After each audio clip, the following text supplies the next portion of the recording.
Hello dear students, সবাই কেমন আছো?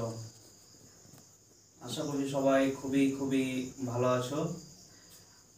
এই লকডাউন সিচুয়েশনের মধ্যে তোমরা অনলাইন ক্লাস করছো, সবাই ভালোই ক্লাস করছো। আমি তোমাদের লাইক ফলোয়ার্স দেখে কমেন্টস দেখে বুঝতে পারছি তোমরা সবাই খুব ভালো করছো।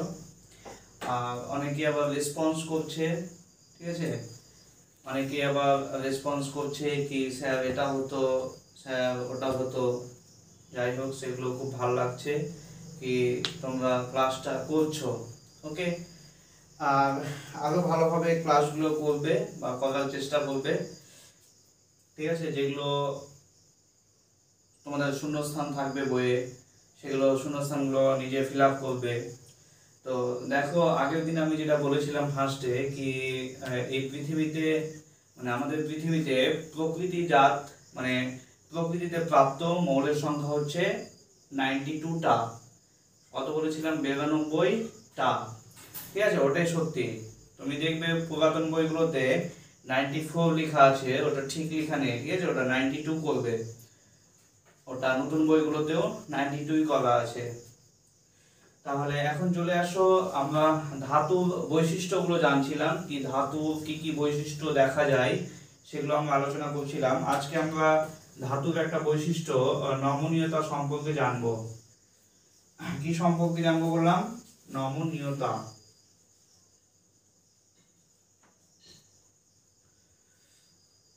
তাহলে নমনীয়তা কাকে বলে সেটা আমরা জানবো।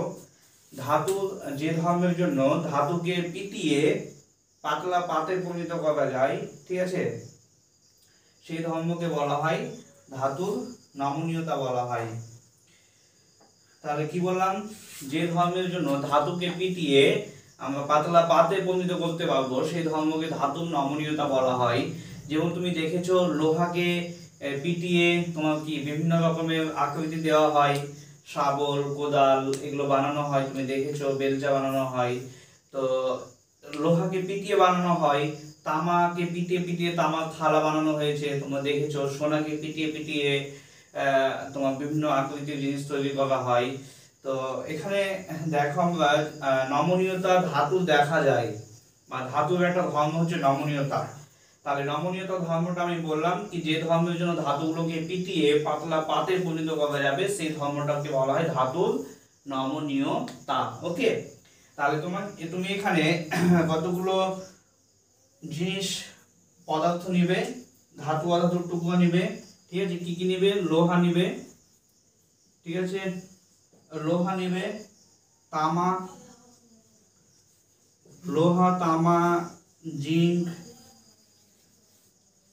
তারপরে নেব আমরা অ্যালুমিনিয়াম,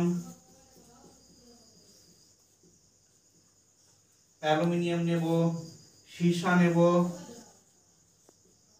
নেব, সালফার নেব। তাহলে আমি এই সকল ধাতু এবং অধাতুর টুকরোগুলো নিলাম। ওকে, লোহা তামা জিঙ্ক অ্যালুমিনিয়াম সীসা কার্বন সালফার এই সকল ধাতু অধাতুর টুকরো নিলাম। একটা লোহার ব্লক নেব এবং একটা লোহার হাতুড়ি নেব। ওকে, নিয়ে আমি এখানে লোহার ব্লকটার উপরে লোহার টুকরোটাকে রাখবো এবং হাতুড়ি দিয়ে পেটাবো। পিটিয়ে আমরা কি দেখতে পাবো? সেটা পাতলা পাতে পরিণত হবে। তামাকে পিটালেও কি হবে? পাতলা পাতে পরিণত হবে। এটা গুঁড়ো হয়ে যাবে কি? গুঁড়ো হবে না। জিঙ্ক পাতলা পাতে পরিণত হবে, অ্যালুমিনিয়ামও পাতলা পাতে পরিণত হবে পিটালে। সীসাকেও যদি আমি পেটাই তাহলে পাতলা পাতে পরিণত হবে। কার্বন কে যদি আমি পিটাই তাহলে কি হবে? সেটা গুঁড়ো হয়ে যাবে, ঠিক আছে, সেটা গুঁড়ো পদার্থ হয়ে যাবে, গুঁড়ো হয়ে যাবে।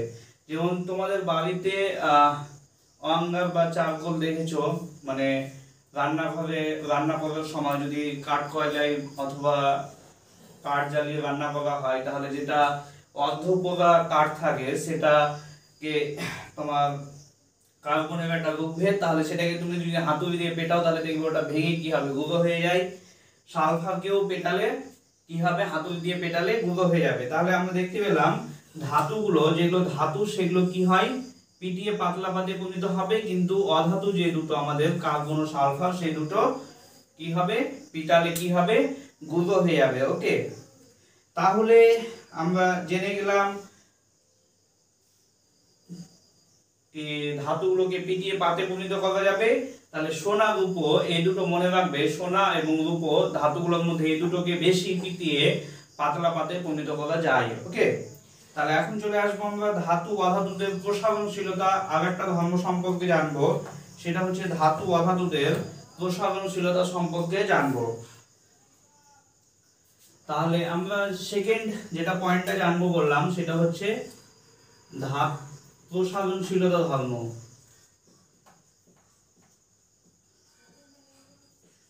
প্রসারণশীলতা ধর্মটা হচ্ছে যে ধর্মের জন্য ধাতুগুলোকে পিটিয়ে তারে পরিণত করা যাবে, সরু তারে পরিণত করা যাবে, সেই ধর্মটাকে বলা হয় প্রসারণশীলতা, মানে কতটা প্রসারিত করা যাচ্ছে।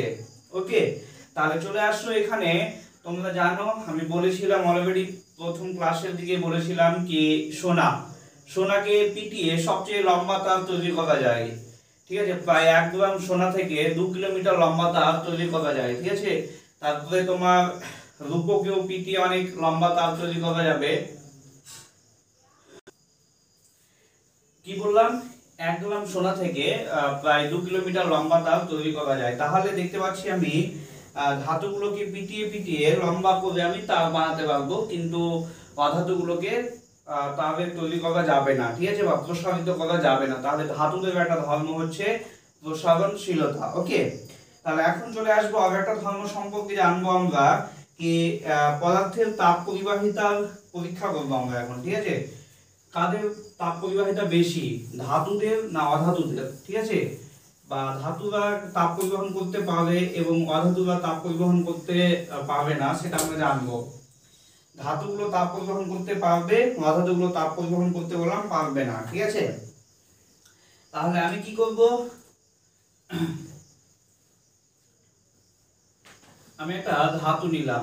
ঠিক আছে, এখানে আমি একটা ধাতু নিলাম, একটা স্ট্যান্ডের সাহায্যে এটাকে যুক্ত করে দিলাম। যুক্ত করে আমি এখানে একটা বুনসেন বার্নারের সাহায্যে এটাকে হিট করব। ঠিক আছে, বুনসেন বার্নারের সাহায্যে আমি এটাকে হিট করব। তাহলে আমি এটাকে হিট করছি বুনসেন বার্নারের সাহায্যে।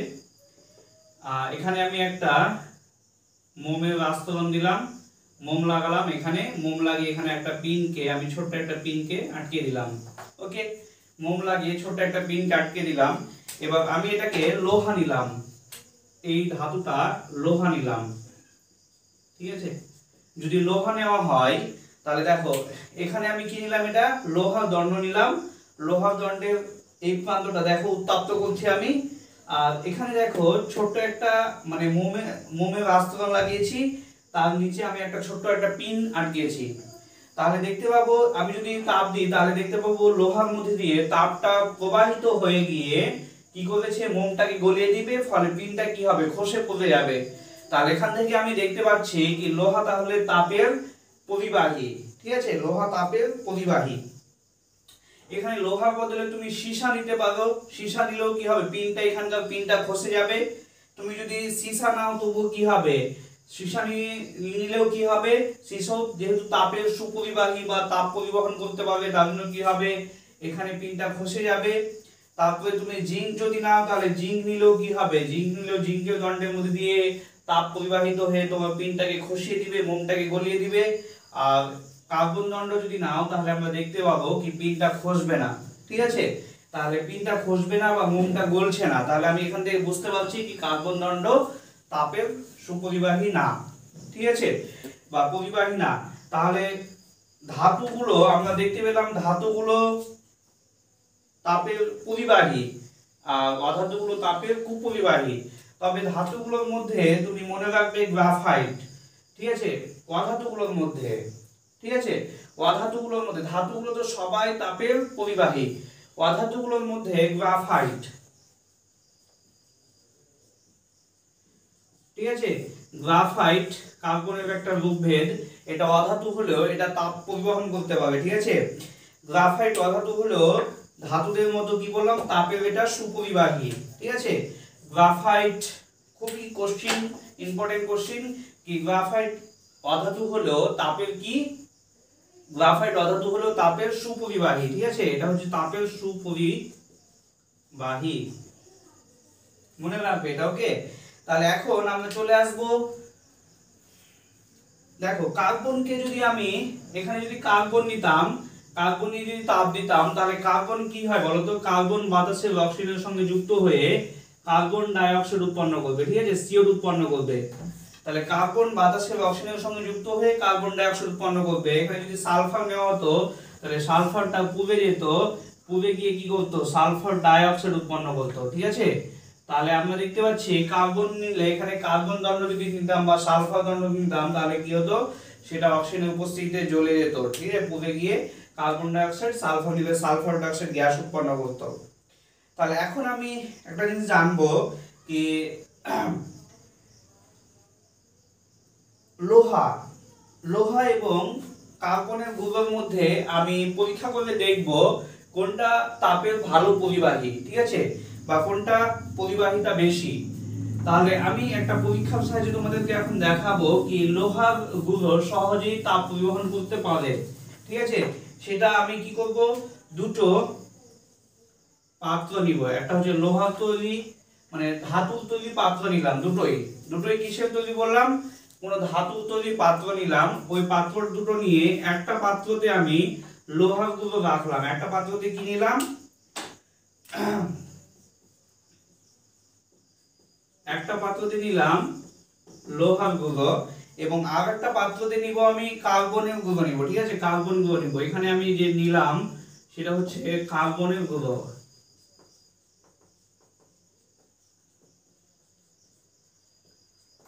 তাহলে একটাতে কি নিলাম লোহার গুলো, আর একটাতে কি নিলাম কার্বনের গুলো। ওকে, তাহলে এখন দেখো, এবার লোহার গুলোর উপরে আমি কি করলাম, মোম, লোহার গুলোর উপরে আমি মোম দিলাম, আর এখানে কার্বনের গুলোর উপরে আমি মোম দিলাম, ঠিক আছে।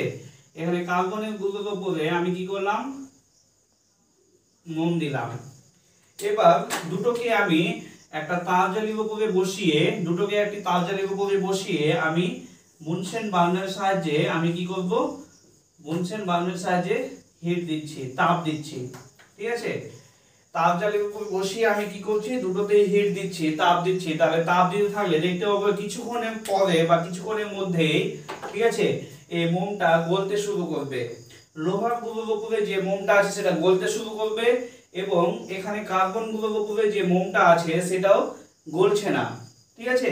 তাহলে এখানে লোহার গুলোর উপরে যে মোমটা আছে সেটা গলে যাচ্ছে বললাম, আর এখানে কার্বন গুলোর উপরে যে মোমটা আছে সেটা গলছে না। এর মানে কি, তাহলে এখানে লোহা গুলোর উপরে যে মোমটা আছে সেটা গলে যাচ্ছে, এর মানে কি, তাহলে তাপটা লোহা গুলোর মধ্যে দিয়ে মোমে যেতে পারছে, এর মানে কি লোহা গুলো তাপের পরিবাহী বা সুপরিবাহী। কিন্তু কার্বন গুলোর মধ্যে দিয়ে তাপটা মোমের মধ্যে যেতে পারছে না বলে মোমটা গলছে না, এর মানে কি, তাহলে কার্বন গুলো তাপের কুপরিবাহী, ঠিক আছে। তাহলে আমরা এখান থেকে জেনে গেলাম। তাহলে একটু আগে আমরা বলছিলাম কি ধাতুগুলো তাপের সুপরিবাহী হবে এবং অধাতুগুলো তাপের কুপরিবাহী হবে। ওকে, তাহলে এখন মনে রাখবে, আমি একটা শর্ট কোশ্চেন তোমাদের আগে একটুই বললাম, আমি আবার রিমাইন্ড করেছি, আবার মনে করাচ্ছি তোমাদেরকে কি, সেটা কি অধাতু হলেও হীরক এবং গ্রাফাইট তাপের সুপরিবাহী হবে।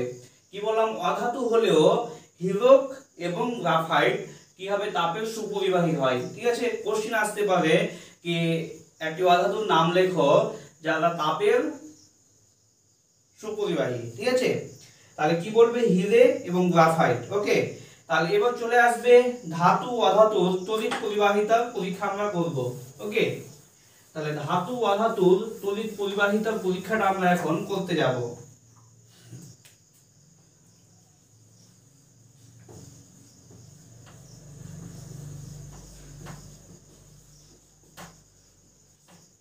ধাতু ও অধাতুর তড়িৎ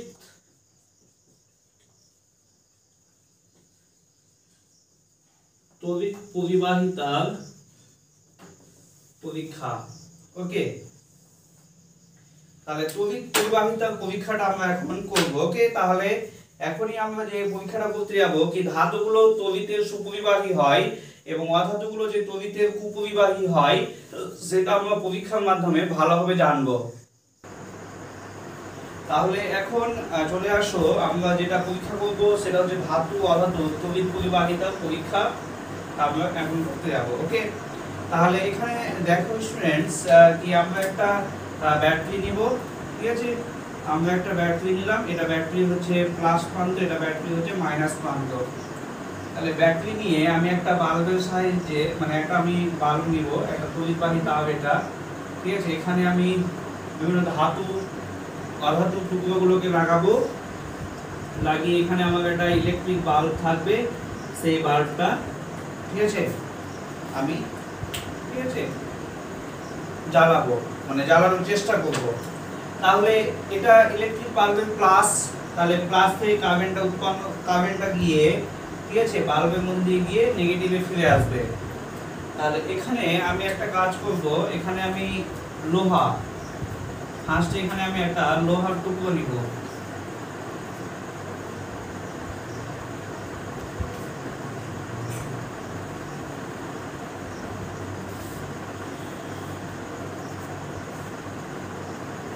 ফার্স্টে আমি এখানে কি করব, এই জায়গার মধ্যে এটা এ নাম লিখে দিলাম, এটা বি, তাহলে এ বি জায়গার মধ্যে আমি একটা লোহার টুকরো নিব। ওকে, লোহার টুকরো নিব, এবার দেখতে পাবো বাল্বটা জ্বলছে কিনা। তাহলে আমি এখানে যখনই লোহার টুকরো লাগাবো তখন দেখবো বর্তনীটা কি বদ্ধ বর্তনী হয়ে যাবে। যখন দেখো এখানে লোহার টুকরো ছিল না, যখন লোহার টুকরো ছিল না, যখন এখানে এ বি এর মধ্যে লোহার টুকরো ছিল না, তখন কি এটুকু জায়গা ফাঁকা অবস্থায় ছিল, তাহলে তখন কি এটা মুক্ত বর্তনী ছিল, মানে ওপেন সার্কিট ছিল, ফলে ওপেন সার্কিট বা মুক্ত বর্তনী ছিল, ফলে কারেন্টটা প্লাস থেকে মাইনাসে যেতে পারছিল না, বাল্বের মধ্যে দিয়ে যেতে পারছিল না, ফলে বাল্বটা জ্বলছিল না। কিন্তু যখনই আমি এখানে একটা লোহার টুকরো লাগিয়ে দিলাম তখন দেখতে পাবো সেটা বদ্ধ বর্তনী হয়ে যাবে, ফলে কি কারেন্টটা সহজেই যেতে পারবে বাল্বের মধ্যে দিয়ে, ফলে বাল্বটা জ্বলে উঠবে। তাহলে আমি বুঝতে পারলাম কি তাহলে লোহার টুকরোটা তড়িৎ পরিবহন করতে পারছে। তুমি একই ভাবে এখানে লোহার বদলে তামার টুকরো নাও, সীসার টুকরো নাও, জিঙ্কের টুকরো নাও, দেখতে পাবে তুমি বাল্বটা জ্বলে উঠবে। কিন্তু যদি তুমি এখানে কাঠ নাও, ঠিক আছে, তুমি যদি এখানে কাঠ নাও, ঠিক আছে, তাহলে কি এখানে দেখতে পাবে বাল্বটা জ্বলবে না। কেন জ্বলবে না? কারণ কাঠের মধ্যে দিয়ে তাহলে তড়িৎটা এখানে যেতে পারছে না, ঠিক আছে, কাঠের মধ্যে দিয়ে তড়িৎটা প্রবাহিত হতে পারছে না, ফলে বাল্বটা জ্বলবে না। ওকে, তাহলে আমরা জানতে পারলাম, তাহলে এখান থেকে আমরা পরীক্ষা থেকে জানতে পারলাম যে ধাতুগুলো কিভাবে তড়িতের সুপরিবাহী এবং অধাতুগুলো তড়িতের কুপরিবাহী হয়, ঠিক আছে। বা তুমি একটা কাজ করতে পারো, সালফার নিতে পারো, প্লাস্টিক নিতে পারো, এখানে নিয়ে দেখবে তড়িৎ পরিবহন হবে কিনা। তাহলে একটা জিনিস, তাহলে একটা কথা তোমরা মনে রাখবে কি গ্রাফাইট, তুমি যদি এখানে গ্রাফাইট নিতে, ঠিক আছে, তোমরা যদি এখানে এ বি এর মধ্যে গ্রাফাইট নিতে তাহলে কি হতো, বাল্বটা জ্বলতো। এর মানে কি, তাহলে গ্রাফাইটের মধ্যে দিয়ে তাহলে তড়িৎ পরিবহন করতে পারছে, বা গ্রাফাইট নিজে তড়িৎ বহন করতে পারছে, তাহলে গ্রাফাইটটা তাহলে কি তড়িতের কি হবে, সুপরিবাহী হবে। তাহলে গ্রাফাইট অধাতু হলেও তড়িতের কি পরিবাহী, ঠিক আছে, তড়িতের পরিবাহী বা সুপরিবাহী। ওকে, তাহলে কি বললাম, গ্রাফাইট অধাতু হলেও তড়িতের সুপরিবাহী। দেখো গ্রাফাইট অধাতু হলেও তাপ ও তড়িতের সুপরিবাহী হলো। ওকে, এবার চলে আসবো ডিয়ার স্টুডেন্টস, তোমরা যে ইলেকট্রিক তার দেখেছো বাড়িতে, তোমরা যে ইলেকট্রিক তার দেখেছো তার গায়ে দেখবা একটা পিভিসি আস্তরণ জমানো থাকে, ঠিক আছে, পলিভিনাইল ক্লোরাইডের আস্তরণ দেওয়া থাকে। কেন দেওয়া থাকে? দেখো যদি তারটার উপরে কোনো আস্তরণ না দেওয়া হতো তাহলে কি হতো, আমরা ভুলবশত তাহলে যদি হাত দিয়ে দিতাম তাহলে কি হতো, আমাদের দেহের মধ্যে দিয়ে তড়িৎ চলে যেত, ফলে কি হতো, আমরা শক লেগে বিদ্যুৎপৃষ্ট হয়ে মারা যেতাম। ওকে, তার জন্য কি করা হয়েছে কি বৈদ্যুতিক তারগুলোর উপরে, মানে ভেতরে যে তামার তার থাকে তার উপরে একটা আস্তরণ দেওয়া থাকে, ঠিক আছে, একটা প্লাস্টিকের বা পিভিসির আস্তরণ দেওয়া থাকে। পিভিসি যেহেতু অন্তরক পদার্থ, মানে তড়িতের কুপরিবাহী পদার্থ, তার ফলে কি হবে, ভেতরের তড়িৎটা অন্তরক পদার্থ ভেদ করে বাইরে আসতে পারছে না, ফলে আমরা কি বিদ্যুৎপৃষ্ট হচ্ছি না। ওকে, বুঝতে পেরেছো? বা গুড। তাহলে এখন আমরা চলে আসবো কি ধাতব শব্দ ও অধাতব শব্দের তুলনা করব। ঠিক আছে, তুমি একটা কাজ করবে, তুমি কখনো ঘন্টা দেখেছো? তাহলে ঘন্টা দেখো, ঘন্টাতে স্কুলে কি করে, একটা জোরে আঘাত করে কিছু দিয়ে, তাহলে ঢং করে একটা শব্দ হয়ে ওঠে। ঠিক আছে, তাহলে এখানে দেখতে পাচ্ছি সেটা কি ধাতুর তৈরি। তাহলে ধাতু তৈরির জন্য কি হলো, একটা সুন্দর শব্দ হলো, ঢং করে একটা শব্দ হয়েছে, সেটা হচ্ছে ধাতব শব্দ। লোহাকে পিটলে দেখো একটা শব্দ হয়। স্টিলকে পেটাও, তোমাদের বাড়িতে যে স্টিলের চামচ আছে, থালা আছে, সেগুলোকে পেটাও, তাহলে দেখবে একটা শব্দ হবে। কিন্তু মাটির ঢেলাকে পেটাও তো, কাঠকে পেটাও তো, তাহলেই দেখবা ওই ঢং করে শব্দটা হচ্ছে না। ঠিক আছে, তাহলে আমরা দেখতে পেলাম কি ধাতুগুলোর একটা নির্দিষ্ট শব্দ আছে, আর অধাতুগুলোর একটা ওই শব্দটা নেই। ঠিক আছে, ঢং করে শব্দটা হবে না এখানে। তাহলে চলে আসো ডিয়ার স্টুডেন্টস, তাহলে তোমরা একটা কাজ করবে কি, তোমাদের স্কুলের যে ঘন্টা তৈরি হয়, সেই ঘন্টা কি দিয়ে তৈরি হবে, ধাতু দিয়ে তৈরি করবে না অধাতু দিয়ে তৈরি করবে বলো? তাহলে ধাতু দিয়ে তৈরি করব, বুঝতে পেরেছো?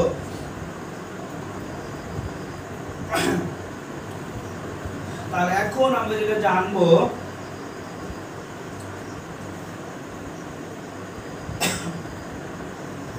কতগুলো বিশেষ গুরুত্বপূর্ণ পদার্থ সম্পর্কে আমরা এখন জানবো। যে পদার্থগুলো হচ্ছে কি, আমরা দেখতে পেলাম সাধারণ উষ্ণতায় বেশিরভাগ ধাতুই উচ্চ গলনাঙ্ক বিশিষ্ট হয়। ঠিক আছে, উচ্চ গলনাঙ্ক বিশিষ্ট কঠিন পদার্থ হয়।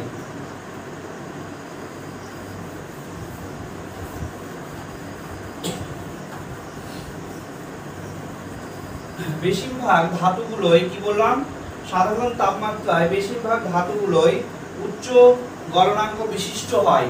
ঠিক আছে, একটা জিনিস মনে রাখবে, আমরা বলেছিলাম পারদ, পারদ কি বলতো, একটা তরল ধাতু। ঠিক আছে, পারদ হচ্ছে একটা তরল ধাতু।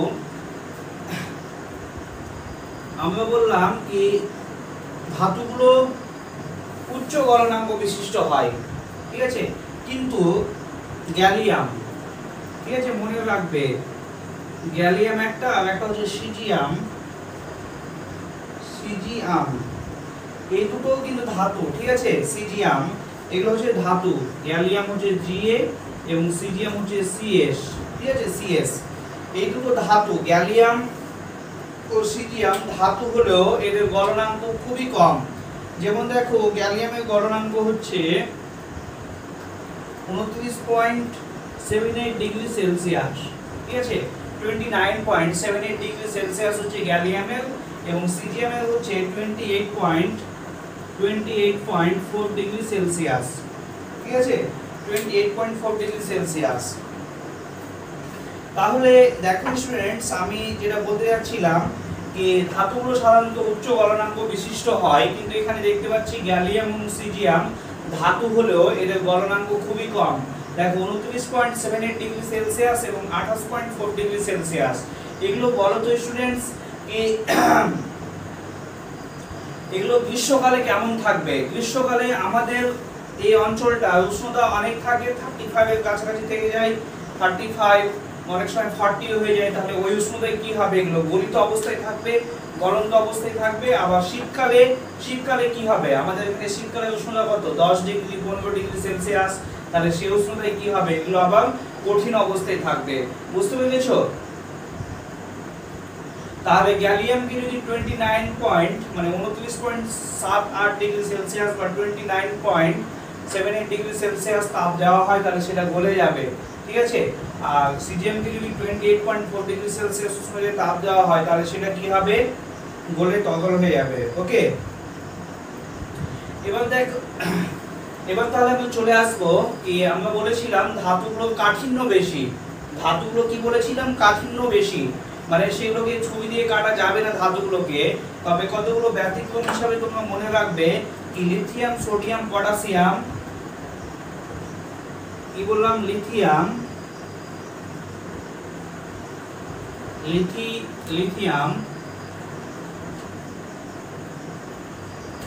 Sodium, potassium. ওকে, লিথিয়াম, সোডিয়াম, পটাশিয়াম ধাতু হলেও এগুলো ধাতু, লিথিয়াম, সোডিয়াম, পটাশিয়াম ধাতু হলেও এগুলোকে ছুরি দিয়ে বা চাকু দিয়ে কাটা যায়। ঠিক আছে, ছুরি দিয়ে কাটা যায়। তাহলে এগুলো কি নরম ধাতু, ঠিক আছে। তাহলে কোশ্চিন আসতে পারবে কতগুলি নরম ধাতুর নাম লেখো যেগুলোকে পাউরুটির মতো ছুরি দিয়ে কাটা যায়। সেগুলো হচ্ছে লিথিয়াম, সোডিয়াম, পটাশিয়াম। ওকে, তাহলে লিথিয়াম, সোডিয়াম, পটাশিয়াম ধাতু হলেও এরা কি অন্য ধাতুদের মতো কঠিন নয়, এরা কেমন নরম, তার জন্য এদেরকে ছুরি দিয়ে বা চাকু দিয়ে কি করলাম কাটা যাবে, ঠিক আছে। এবার চলে আসো, আমরা একটু আগে বলেছিলাম উজ্জ্বলতা যখন পড়াচ্ছিলাম তখন বলেছিলাম ধাতুগুলো উজ্জ্বল হবে এবং অধাতুগুলো অনুজ্জ্বল হবে, তবে মনে রাখবে আয়োডিন, ঠিক আছে। আয়োডিন দেখো, আয়োডিন অধাতু হলেও তোমার কি হয়, এটা উজ্জ্বল হয়, ঠিক আছে। তাহলে একটা উজ্জ্বল অধাতুর নাম কি হবে, আয়োডিন। তাহলে আয়োডিন একটি অধাতু হলেও এটা কি হয়, উজ্জ্বল হয়। ওকে, বুঝতে পেরেছো কি বললাম? তাহলে কেলাসিত আয়োডিন হয় উজ্জ্বল।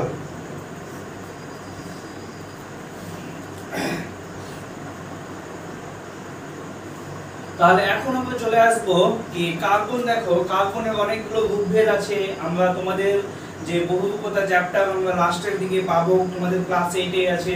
তাহলে যখন আমরা সেটা পড়াবো তখন তোমরা বুঝতে পারবে কি কার্বন প্রকৃতিতে অনেক রূপে থাকতে পারে, ঠিক আছে। কার্বনের একাধিক রূপ আছে, মানে একাধিক রূপে কার্বন প্রকৃতিতে থাকতে পারে, সেগুলোকে রূপভেদ বলা হয়। ওকে, যেমন কার্বন ভূষাকাল হিসাবে থাকে, ঠিক আছে। তারপরে চারকোল হিসাবে থাকে, অঙ্গার হিসাবে থাকে, তারপরে যেমন গ্রাফাইট হিসাবে থাকবে, হিরে হিসাবে থাকে, ঠিক আছে, ফ্লোরামিন হিসাবে থাকবে। তাহলে এগুলো আমরা জানবো, সেটা আমরা লাস্টের দিকে তোমাদের ক্লাসে, মানে তোমাদের বই লাস্টের দিকে আমরা জানতে পারবো সেটা। তাহলে এখন চলে আসো কার্বনের দুটো রূপভেদ। কার্বনের দুটো নিয়ে থাকা রূপভেদ হচ্ছে তোমার গ্রাফাইট এবং হিরে। হিরে খুবই শক্ত পদার্থ, ঠিক আছে। হিরে অধাতু হলেও খুবই শক্ত। তাহলে কার্বনের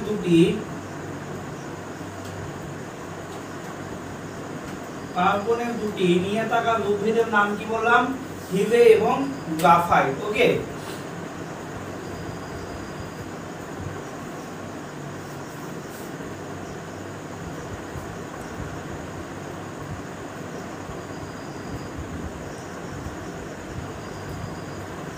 কার্বনের চলে আসো এখানে। কার্বনের দুটি নিয়ে থাকা রূপভেদ হচ্ছে হিরে এবং গ্রাফাইট। ওকে, তাহলে এখানে হিরে হচ্ছে, এই দুটোই কিন্তু অধাতু, মনে রাখবে স্টুডেন্টস, এই দুটোই অধাতু। হিরে অধাতু হলেও খুবই শক্ত, ঠিক আছে। হিরে অধাতু হলেও খুবই শক্ত। আমরা জানি অধাতুগুলো কি হয়, নরম টাইপের হয়, ঠিক আছে, কাঠিন্য কম হয়। কিন্তু অধাতুগুলো কি বললাম, কাঠিন্য কম হয়। কিন্তু এখানে হিরে অধাতু হলেও কি হবে, শক্ত খুবই, ঠিক আছে। হিরে উজ্জ্বল, ঠিক আছে, উজ্জ্বল ও শক্ত, ঠিক আছে। তাহলে কি বললাম, হিরে উজ্জ্বল এবং প্রকৃতিজাত পদার্থের মধ্যে সবচেয়ে কঠিন। প্রকৃতিজাত পদার্থের মধ্যে সবচেয়ে কঠিন হচ্ছে হিরে। হিরে হচ্ছে উজ্জ্বল এবং কঠিন। আমি একটু আগে বলেছিলাম হিরে তাপের সুপরিবাহী। হিরে হচ্ছে তাপের সুপরিবাহী। হিরে কি বললাম, তাপের সুপরিবাহী, কিন্তু কি তড়িতের কুপরিবাহী। তড়িতের কুপরিবাহী, ঠিক আছে। তড়িৎ বহন করতে পারবে না কিন্তু তাপ বহন করতে পারবে, ঠিক আছে। হিরে হচ্ছে তাপের সুপরিবাহী কিন্তু তড়িতের কি বললাম, কুপরিবাহী পদার্থ। কিন্তু গ্রাফাইট দেখো, গ্রাফাইটটা নরম এবং পিচ্ছিল। গ্রাফাইট তোমরা দেখেছো, গ্রাফাইট কোনটা, পেন্সিলের শীষ। পেন্সিলের শীষ দেখেছো, পেন্সিলের শীষের মধ্যে যে কালো থাকে কার্বনের মতো, সেটা হচ্ছে গ্রাফাইট, পেন্সিলের শীষের মধ্যে থাকে। তাহলে বা পেন্সিলের শীষ যেটা, সেটা হচ্ছে গ্রাফাইট, ঠিক আছে। সেটাকে ভেঙে একটু হাতে নিয়ে এভাবে চাপ দিবে তো দেখবে পিচ্ছিল হয়ে যায়, পিচ্ছিল কাগজ, ঠিক আছে। তাহলে গ্রাফাইট একটা পিচ্ছিল কাগজ পদার্থ। তাহলে গ্রাফাইট মনে রাখবে, গ্রাফাইট অধাতু হলেও তাপ এবং তড়িতের সুপরিবাহী হয়, ঠিক আছে। তাহলে গ্রাফাইট অধাতু হলেও এটা তাপ ও তড়িতের সুপরিবাহী বললাম। ওকে, তাহলে গ্রাফাইট হচ্ছে নরম এবং কি বললাম, পিচ্ছিল, ঠিক আছে। গ্রাফাইট হচ্ছে নরম এবং পিচ্ছিল এবং তাপ ও তড়িতের কি বললাম, সুপরিবাহী হয়।